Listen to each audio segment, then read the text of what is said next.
Hi guys, welcome back to my channel. I'm Zay and today I'm going to be talking about the books that I've read so far in June. Okay, so I thought I'd do something a little bit different and I would do a mid-month kind of wrap-up for you all. I actually thought I read 8 books and I did finish a book recently, but I'm just gonna cut that off and we're going to talk about that in the second half of my wrap up. But I'm going to talk about, I think I've read 7 books, 1, 2, 3, 4, 5, 6, 7 books that I want to talk about that I finished in the first half of June. I'm not always going to do this, but if I have enough books, then I will talk about these books today. I've read quite a bit of new releases that I'm excited to talk about, so let's just dive into these. First book I finished this month was The Truths We Steal by Monty J. This is the second book in the Hollow Boys series. I talked about the first book that I read last month, so I'm not going to go into too much depth and into this book because I'm actually going to be doing a deep dive into the Hollow Boys series, and that will be up soon when I finish the series. I'm not done yet. Taking just a little bit of a break. There's just some other books that I want to read and that I want to get to. So this book, like I said, is the second in the series. Now this series is a dark romance, new adult series, and it's kind of taken over. It's become really popular on TikTok and Instagram. Not really too much on BookTube yet, but I read the first book and I really enjoyed it, so I'm continuing with the series. And like I said, I will be doing a deep dive into the series, but I'm just going to tell you all what this series is kind of overall about. So we're following the Hollow Boys. They are these rich kids. Their families are kind of like the founding families of the town in Ponderosa Springs, which is where they live and where they grow up. They're kind of the dark cloud over the town, if you will. They are the infamous Hollow Boys, and they are the outcasts of the town. And basically in this series, we're following the plot line of one of the Hollow Boys' girlfriends is found dead, and they think that something happened to her. The the cops say that she overdosed, but they don't believe that this happened, and so that is going to be a continuous kind of storyline that's threading throughout the series. And then each guy has their own book and has their own pairing. And what I read so far of the series, I'm really enjoying it. I really love the mental health and discussions of trauma and just how that can affect you. And the found family amongst the 4 guys is so excellent. Like, I love it. They're basically brothers, and I really love the characters. I'm very just invested and intrigued with the characters. I really enjoy Monty J's writing, and like I said, I'm looking forward to discussing this series with you all. And the spin-off series is coming out. It'll be out in August, so very soon, right around the corner, and I am very excited for it and cannot wait to read the second gen series. The next book I read is Truly Madly Deeply by Alexandra Belfer, but I feel like I struggle saying her last name. But I have read another book by this author and I loved it, and I just really need to go and read like the 3 other books that she has out because I really enjoy her writing. She writes kind of like rom-coms, but if you don't like rom-coms, I would still give this one a try. Give her writing style a try. I just really love it, and then I love how diverse her characters are. This is the second one that I've read. Have been really well done and these really beautifully written romances. But this is her newest release. It came out a few weeks ago, and I was so excited to read it, and I absolutely love this book. I think I gave this one 5 stars, and it's more so probably more rounded to 5 stars, but I just really enjoyed this one. So we're following Truly. She is a historical romance author, and she actually has an opportunity to be a co-host, kind of guest co-host for a podcast where they're going to be discussing relationships and love. But before she does this podcast, a couple things happened to her that definitely make the co-hosting experience not so great. So her ex, she just found out that her ex has been cheating on her, or her fiance has been cheating on her. And then her parents, who've been together for a long time, have this beautiful marriage. They're kind of like this pillar and this example of love and relationships and what they should look like to Truly. They just told her that they're going to be kind of taking a break from each other, trying to figure out what they're going to do about their relationship and just trying to figure out what's going on with them and if they want to continue and what this would look like for them as a family. And she's just devastated and confused and frustrated by all of this. And so when it comes time to do the podcast, she is going to be co-hosting with Colin, who is a divorce lawyer, and they have some like opposing views kind of on relationships and love, and he definitely doesn't make the first great impression on her. He finds her after this situation happens and he apologizes to her, and she gives him a chance, and she realizes that she may have judged him a little harshly at first, and the things that she's going through affected her view of things and the podcast and Colin and how that conversation happened. So they spend some time together, actually have a very like authentic and genuine and easygoing kind of connection, but truly has a lot going on, and she's feeling kind of confused about love, and her parents' situation has really thrown a wrench in her plans, and she just got out of this relationship, and she's not thinking that she's ready to kind of pursue this relationship because she thinks this could really be something special with Colin. And this was just honestly like, this has a pretty simple premise, but the way that Alexandra Bellifer wrote the novel, it was just so funny and heartwarming, and I really loved the development of their romance. They had some really honest and vulnerable conversations in here that I really loved. I loved how Colin was just so open and honest with her about what he's gone through and how he feels about love, and the conversation that they had. They just had such an easygoing kind of connection, and truly was kind of the one that was kind of in the way of things kind of developing, and I just really loved it, and it was just so much fun to read, really heartwarming. And like I said, I need to read more by Alexandra Bellifer. I think that if you need a pick-me-up, this is the perfect read for you. It's also a really great summary kind of read, and overall I just really enjoyed this, and I loved truly because she is a romance author, she's a lover of romance books, and I just always love reading about readers. I just think you kind of instantly connect with them and you kind of understand them, and that's exactly how I felt about Truly and Colin, and they just had such a beautiful relationship. And her books are also steamy. They, don't let the cartoon covers fool you. This author does write some really great steamy scenes that I think are very beautiful, and it flows so beautifully and naturally within the story. This was just overall such a great romance, and great for this month, for June as well, as it has some representation that I really enjoyed reading about with both of our characters. So I just really enjoyed this one. I highly recommend it, and this is definitely one of my favorite books that I have read recently, and one that I would highly recommend. I think you should absolutely add to your TBR if you haven't read it. The next book I read is Forbidden King by Laura Pavlov, and this is the third book in the Magnolia Falls series. So Loving Romeo is probably one of my favorite books that I've read this year. This is the first book in the series, and I loved it. Did not love the second book as much. I actually realized I forgot to talk about it in my wrap-up, but there's not much to talk about because I didn't really love that book. And then Forbidden King, I enjoyed it, but definitely not as much as Loving Romeo. But one thing that I love about this series is the found family. The found family is so great. It is excellent. I really love the just kind of the bond and the brotherhood that the guys share. So each book is following one of the guys in the group, and I just love each and every one of them, and that is ultimately my favorite part of the entire series. So this book we're following Sailor and King. So King is best friends with Sailor's brother, and Sailor and King have a very special relationship and a very special friendship because growing up, Sailor's dad was not in the picture. He left their family and he started his own family and really wasn't around. So Sailor's mom married a guy who was very abusive to her mother, and sometimes their brother would step in, sometimes Sailor would step in, and it just really caused a lot of havoc and turmoil, and just always having them be on pins and needles in the house at all times. And that's just the way that they grew up.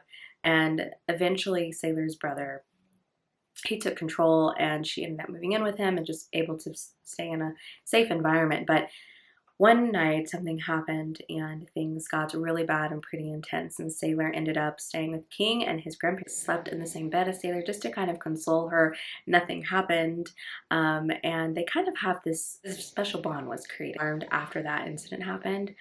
And it's something that the other guys and their other friends don't really know about. It's something that they just kind of kept close to their hearts, and it's been innocent and super friendly up until now.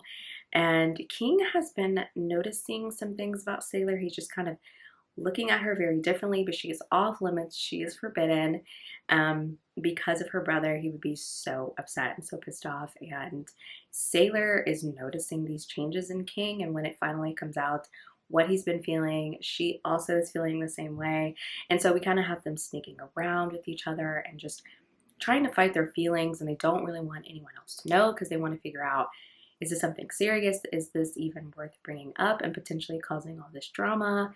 And I usually don't like the storyline of the older brother being upset. I usually don't like that. It's just not something that I find enjoyable to read about. It's kind of boring, and I'm just like, they're an adult and this is your best friend.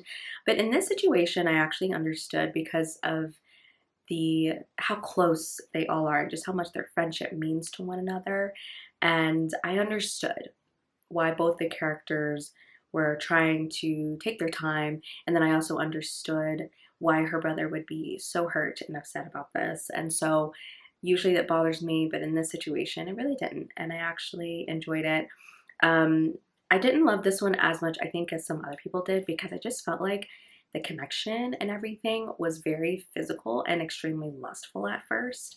And I always want more. I just simply always want more with our characters. And I just felt like that came too late for me. And I understood that King was kind of fighting his feelings for her. There was some really good moments between them where you really got to see the emotional connection and just how much they mean to one another. And I loved those moments, and they came a little bit too late for me to give this a full 5 stars. But Laura's books are always charming and just really heartwarming, and this was really great. She always brings the steam and the heat, and I will say I'm very invested in the other 2 characters. I think those books are going to be really great. I think the next book is going to be the single dad in the group, and his son has so much personality, and I think he's so interesting. So I really can't wait for his book, and then her brother's book as well. So I think that the next couple of books are going to be really great. And like I said, I just really love the found families. If you want a series with really great found family, then this is perfect for you. And the girls' pairings, they have create their own friendships as well, which I love. And also, our heroine is a book lover too. She has her own romance bookstore. So I'm just love reading about all these like bookish characters. It just makes me so happy, and they're living my dream. So this was a great read. I highly recommend it. There's a lot of pining and really great tension and chemistry, and our characters have such a history with one another. They really know each other so well. It kind of feels so natural for these 2 to be going in this direction. So they already have this really strong foundation, and they just kind of build with the physical and the emotional part of the relationship. And I really enjoyed their development. I would have liked maybe for it not to be so lustful at first, but like I said, I do understand because King was fighting his feelings, but I did give it 4 stars for that reason. But I highly recommend this one. This is a great read. I listened to this on audio as well, and it was really excellent on audio. So highly recommend picking up this new release if you haven't yet. So the next book is Leather and Lark by Bren Weaver. So this was a very anticipated release for me. I was so excited for this book because I love Butcher and Blackbird so much. That book was just so creative, and it just really blew me away last year. And I just really liked how Bren Weaver kind of brought together, how she blended the dark romance and the romantic comedy aspects of the book. And I really, really enjoyed it in Leather and Lark. This was a good sequel. I have taken some time. It's been several days since I finished the book, and I do really like it. At first, I felt it was so underwhelming, and I definitely was underwhelmed. That is the perfect word to describe my feelings after finishing this book. And I felt the complete opposite after finishing Butcher and Blackbird. I just felt all the feelings. But after this one, I felt very underwhelmed. But it's not really fair to compare this book to Butcher and Blackbird because this is a different story. These are different characters, and Bren Weaver should be judged on this book and not on her previous book, but I can't help it because Butcher and Blackbird is just one of my favorite reading experiences that I've had. It's just such a unique story, and I feel like that's so hard to come by with romance books, especially like contemporary romance books. So I had high hopes for this one, and I will admit they were not met, but this is a solid read and I would recommend it. I really enjoyed it. This had a really great romance. Brynne Weaver is a really great writer. I don't think she can write a bad book, and there were really a lot of good elements that I love about her writing that I found in Mother and Lark that I just love as well. So overall, this is a great book. I give it 4 stars. So we're following Lachlan and Lark in the story. So Lachlan is a contract killer, honestly against his will. He does not want to do this anymore, but up a previous job, kind of like, no, like you messed up a previous thing, and you gotta keep doing what you're doing for me. Basically, you have to keep working for me, and there is a reason why he can't get out of this situation and how he's connected to this boss. You know, you do find that out, and so I won't kind of go into detail about that, but if you've read Butcher and Blackbird, then you kind of know. Anyway, so he's trying to get out of this. He doesn't want to be a contract killer anymore, and we have our heroine, Lark. I have to say that I really love Lark. I really like Brynne Weaver's heroines. So she's actually a serial killer. She's a serial killer on the down low. Obviously, most of also serial killers on the down low, but she is even on the down low from her best friend. And anyway, basically, Lark's family thinks that there's someone who's targeting them and targeting people around them, and they think that they're kind of going to be next of the targets, and they're kind of looking at our hero Lachlan, but this affects Rowan and Sloane from Butcher and Blackbird quite a bit. She is the best friend of Sloane, and he is the brother of Rowan. I don't think I talked about that. And so she comes up with this plan, and she's like, look, if you can help me out with this, I will help you out of your situation. If you can help my family, you can help your family too, our loved ones. We can protect everyone, including ourselves, and get you out of this situation. So basically, she proposes that they get married, you know, have this fake marriage of convenience situation, and he can help kind of figure out who this person is that's after them and figure out what's going on there, then she will help him get out of his situation. So they both get something out of this, and they get to help their loved ones in the process. Now, this is kind of marketed as like enemies to lovers. I don't think this is enemies to lovers. They don't really, like, they have this thing, but it's not a good enough reason for them to be like enemies to lovers. So in my opinion, this is not enemies to lovers. They just kind of have like not a great first impression of each other, but they don't really know each other enough to be like true enemies, in my opinion. So that was kind of disappointing because I was expecting and hoping for that dynamic, and in my opinion, that was not the dynamic between Lachlan and Lark. But what I loved so much about Butcher and Blackbird is the longing and the pining and the tension. But there were some small moments that were so beautiful, and I always love these small moments in romance because it really shows the characters falling in love with each other, and really get to see like their personalities and how well they are for each other, how good they are for each other, and really just get to see their connection becoming even stronger.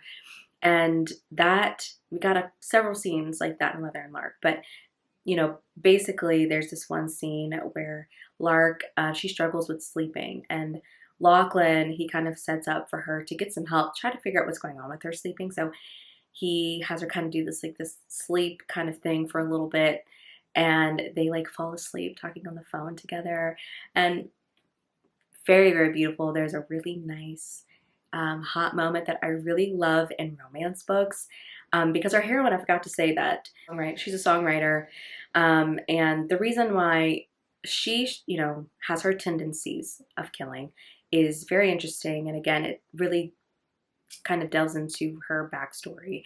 And Lark, he really just wants to live this quiet life. He wants to live like this quiet life, you know, in his leather studio, and you know, he also has a traumatic past. And so that's something that I do like about Brynne Weaver, is how she kind of deals with that. This was just very different than Butcher and Blackbird. I feel like Butcher and Blackbird was more intense. It was definitely more gory. I felt like the love story, the romance was more intense and passionate, and I didn't feel that too much between these two. So I really had to like kind of adjust my expectations. But I do have to say that this was a very beautifully well done and well written romance. They had a lot of beautiful moments, spicy good moments, steamy moments that I thought were very well done and beautiful and hot. And our characters have backstories that connect with their trauma and their past. And there was some justice that was served for one of our characters, and I loved how that was handled. Lachlan is a great book boyfriend in that sense. But definitely just like underwhelming with the side story of figuring out what's going on and who's targeting them and who's after them. I felt like that was weak. Um, Not as exciting. It's definitely less gory than Butcher and Blackbird. So if you had a hard time reading those scenes, you don't have to worry about that too much in this book. It's not that bad. Overall, this was a good book, but definitely just didn't love it as much as Butcher and Blackbird at all, and I can't help but compare the two. But I enjoy Bryn Weaver's writing. I like what she's doing with this series. This was a great addition to the series, and I would absolutely recommend this one. Just adjust your expectations if you really loved Butcher and Blackbird. This definitely doesn't live up to it. Lark and Lachlan are their own characters and they're different, and I like that. So the next book in the series, I have to say I am really excited for. I think it's going to be great. And I think that's going to be it for the series. I'm excited to see what Bryn Weaver does. And I'm happy for her and all her success because, you know, the first book is indie and this book is traditionally published. So really excited for her. But just overall, this was very different than Butch and Blackbird. So I'm hoping the next book is a good one because I'm very intrigued and we get a little sneak peek as to the couple pairing and kind of the setup for the story. I'm very intrigued by it. So I gave this one 4 stars. I did enjoy this one, and but definitely didn't live up to my expectations and to Butch and Blackbird. Crossroads by Devney Perry. So I have not read a book by Devney Perry and loved a book by Devney Perry, and it's been a really long time. I have really enjoyed Devney's books in the past, but the series that she just finished, and I'm just blanking on what it's called. I loved the second book. It's like literally one of my favorite books, and then it just kind of didn't work for me after that. And I have not read a book by Devney in a long time, and this book was on KU, available on KU Read and Listen. So I wanted to give this one a try, and I'm happy to say that this felt like an old Devney Perry, and I just really enjoyed it a lot. And I honestly was not expecting to love it as much. First book in the series, and I'm really hoping that this will be a very promising series. We're following our heroine India. So India actually, her and her family used to visit this ranch in Montana when she was growing up, and it was kind of memories that she has with her family. Her dad really loved Montana, and it's a lot happened in that time. And India and our hero West have known each other since they were young, since they were like 8 years old or something. It's a ranch that her and her family would visit every summer growing up, and India and West, they didn't date back in the day, but they had a very special relationship and it was complicated. They really couldn't be together because they only saw each other once a year, but they were definitely in love with each other and they fell very hard for each other. And they're the definition of right person, wrong time. And it just repeats and keeps happening. And it just never worked out, and it just never seemed like the stars were aligning for them to be together. But what they had was very special. It's very private. Really, they are the only two people that know about their relationship. A long time since they've seen each other, in India just kind of shows up at the ranch. Unbeknownst to West, she's actually taking over his family's business, and he has no idea like what's going on. His dad basically tells him that they're out of money and this is what he had to do. West is really pissed off at India. He's really pissed off at his dad, more so at his dad. He had so many great ideas for the ranch and his dad just did not listen to West, and he really just made a lot of poor financial decisions that ultimately means that they've lost the ranch. And he's so upset about this.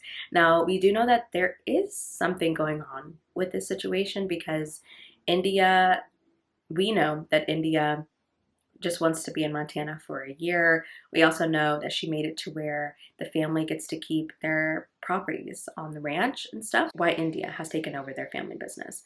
But her and West, oh my gosh, like the tension between these two, it is so intense. Their first interaction, and they have like a screw-up moment really early on in the book. And it's not like a full-on scene, but it's just it really sets the tone for how intense India and West's connection is.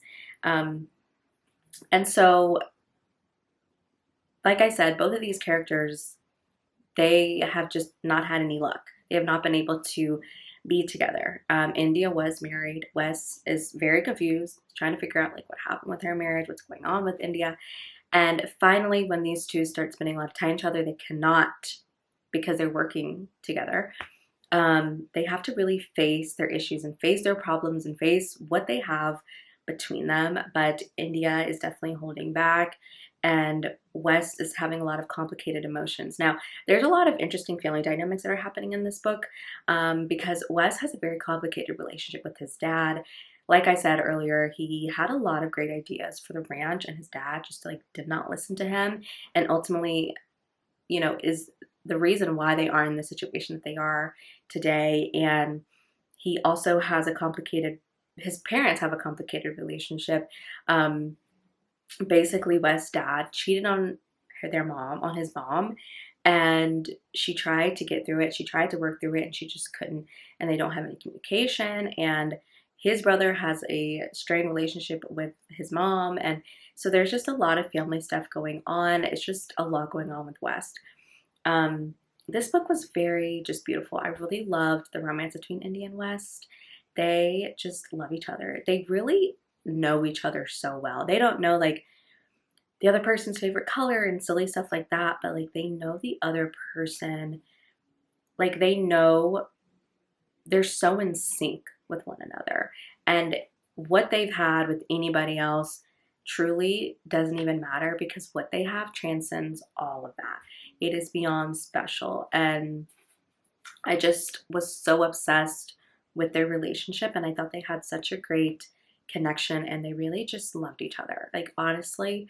Now, something that I think this book does so well is the usage of the past timeline. So the chapters that show them in the past, they were utilized so well and so strategically well. I actually really like past chapters. They really you can have like a solid foundation on your characters. And I felt like I really understood India and West and their connection and their story because of these past chapters. Now, the entire book is not told in past and present.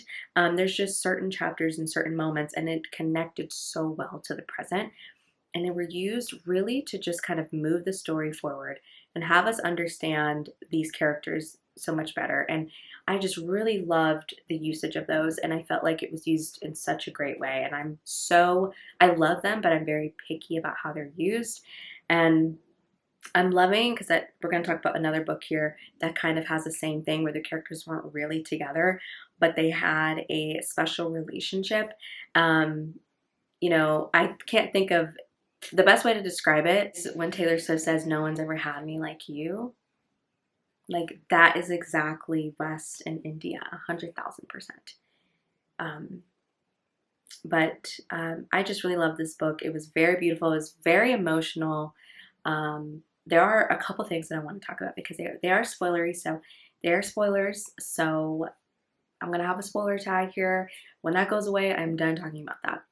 5 stars. This is the most 5 stars I've given them, like just repeatedly with all these books.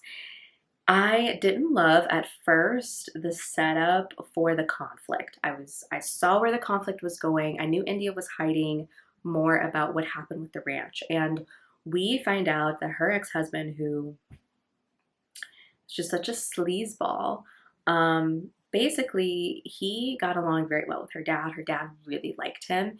Her dad was sick, and I knew her dad had passed away.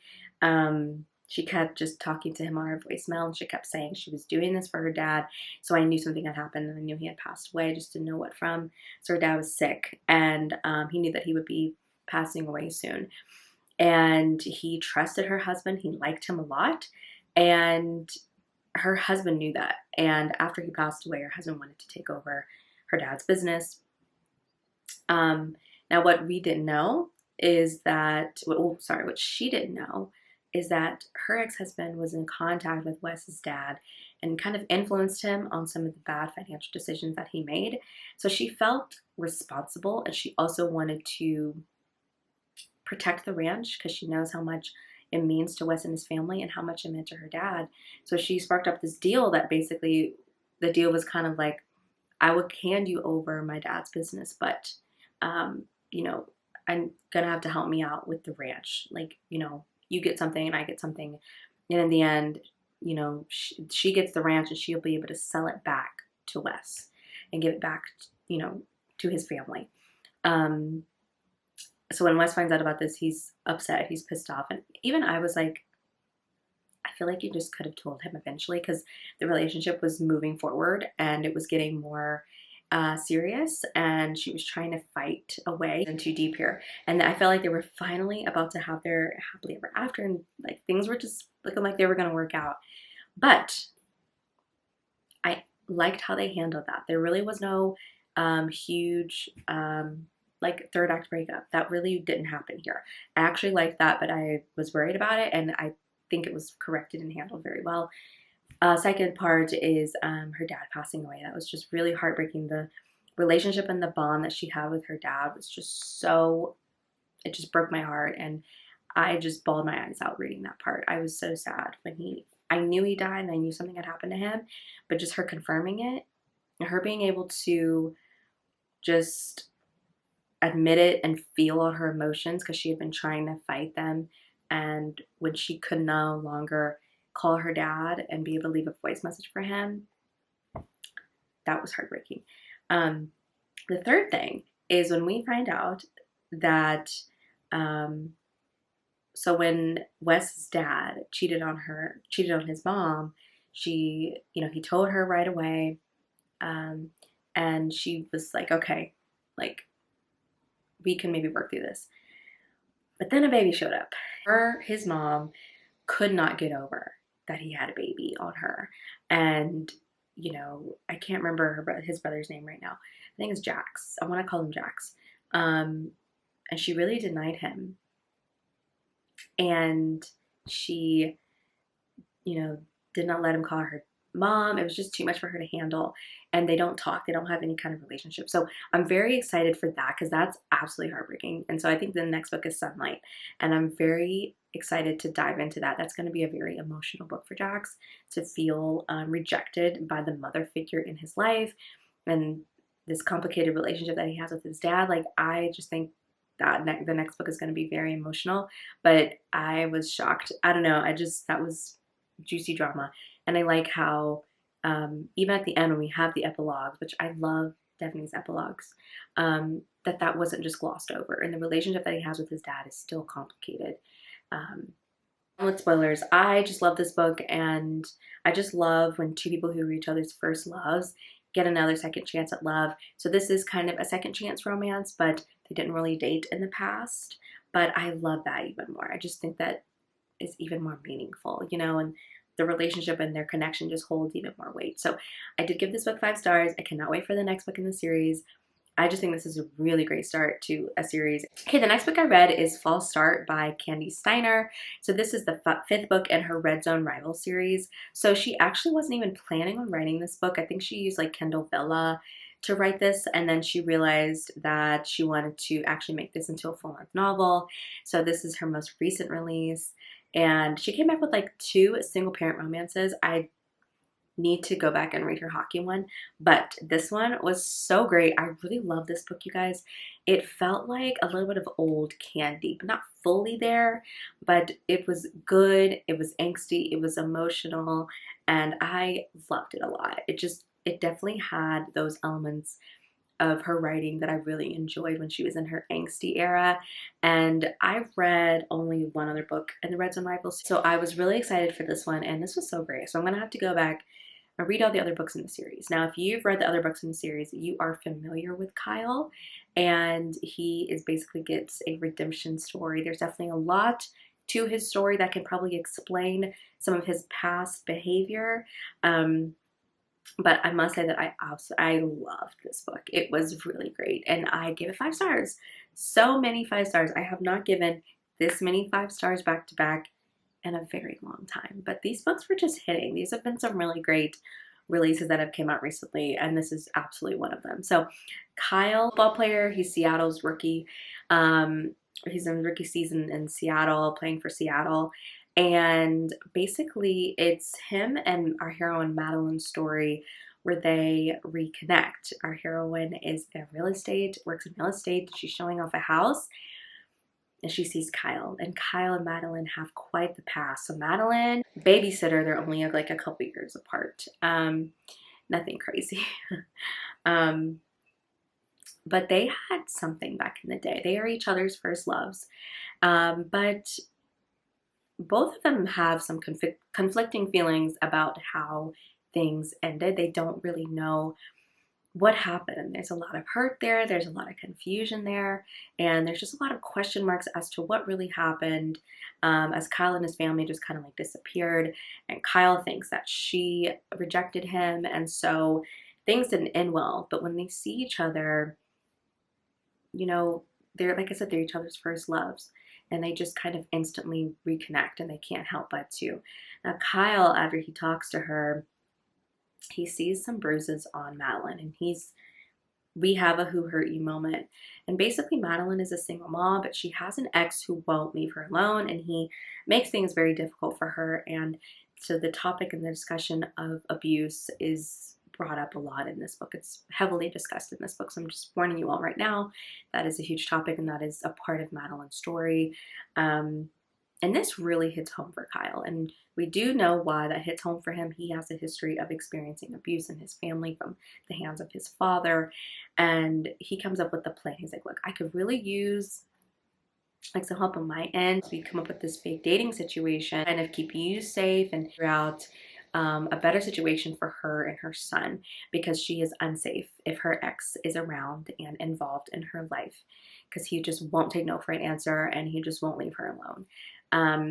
And so she's not safe. He knows that, and Madeline knows that as well. So they come up with this fake dating situation to help solve the issue, and they fall in love in the process. They fall in love again. They reconnect, and they have another second chance at love. But there's some external things that are happening. They kind of have to figure out how to move forward, and they're fake dating. So, you know, the lines are blurred of what's fake and what's not, but they have a lot of things that they have to kind of talk about as to what happened in their past and how they can move forward and how they can be together. And I just love this story. It was really beautiful. It was emotional. The topics and things that happened, and when you find out what happened between them, I just actually did not see that coming, and so that was very heartbreaking. Their story is very emotional, and they have a well fought and earned HEA. I loved how he fell in love with her son and the bond that he formed with his son, with her son. It was just so beautiful. And Madeline is such a great mom. She really loves her son, and she cares for him deeply, and he cares for her deeply as well. And she just had to make some really tough decisions to keep her son safe, and I very much admired her strength, and I think that Candy handled all of these topics with so much care and consideration, and I just really think she did such a fantastic job. Beautiful writing in this story, and there's some really great funny scenes to kind of break up some of the serious moments in the book. It was just all very well balanced, and it was just overall a great story. I listened to this on audio. This is performed in duet narration, which I really enjoyed, and overall, this was just such a great story, and I highly recommend you all read this one if you haven't. It makes me want to go back, read the other books. There's also really great found family. The friendship that they have in this series is something that is really beautiful, and I remember loving in Hail Mary. And so if you've read the rest of the books, then you will love all of the kind of characters that show up in this book. They are prevalent, and they are a big part of Kyle and his story. And I just love this book. It was beautiful and emotional, and just one that really touched me, and I simply loved it. So I cannot recommend this one enough. This is a really great book, and I think Candy Steiner did such a fantastic job with this story, and I am just excited to see what she's going to come out with next. I think the next book she has coming out is in her hockey series, but this book was fantastic. 5 stars. This book is Danielle Allen's newest release. She's an indie author, and this is her first traditionally published book, and I was so excited to read this one, and I could not wait to read it and support her.